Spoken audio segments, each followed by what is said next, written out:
Congresswoman Gabbard, you took issue with Senator Harris confronting Vice President Biden at the last debate. You called it a, quote, false accusation that Joe Biden is a racist. What's your response? I want to bring the conversation back to the broken criminal justice system that is disproportionately negatively impacting black and brown people all across this country today. Now, Senator Harris says she's proud of her record as a prosecutor and that she'll be a prosecutor president, but I'm deeply concerned about this record.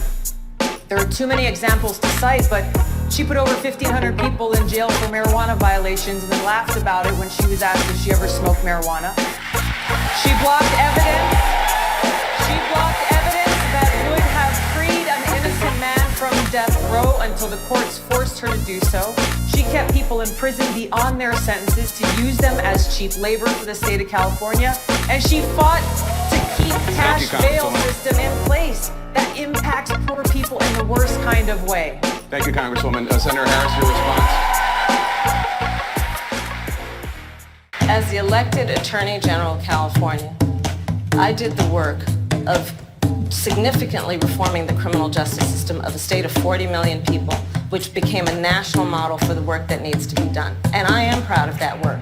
And I am proud of making a decision to not just give fancy speeches or be in a legislative body and give speeches on the floor, but actually doing the work of being in the position to use the power that I had to reform a system that is badly in need of reform. That is why we created initiatives that were about re-entering former offenders and getting them counseling. It is why, and because I know that criminal justice system is so broken, that I am an advocate for what we need to do to not only decriminalize, but legalize marijuana in the United States. I want to bring Congresswoman Gabbard back in. Your response. The bottom line is, Senator Harris, when you are in a position to make a difference and an impact in these people's lives, you did not. And worse yet, in the case of those who are on death row, innocent people, you actually blocked evidence from being revealed that would have freed them until you were forced to do so. There is no excuse for that. And the people who suffered under your reign as prosecutor, you owe them an apology. Senator Harris. My entire career, I have been personally opposed to the death penalty, and that has never changed. And I dare anybody who is in a position to make that decision, to face the people I have faced, to say, I will not seek the death penalty.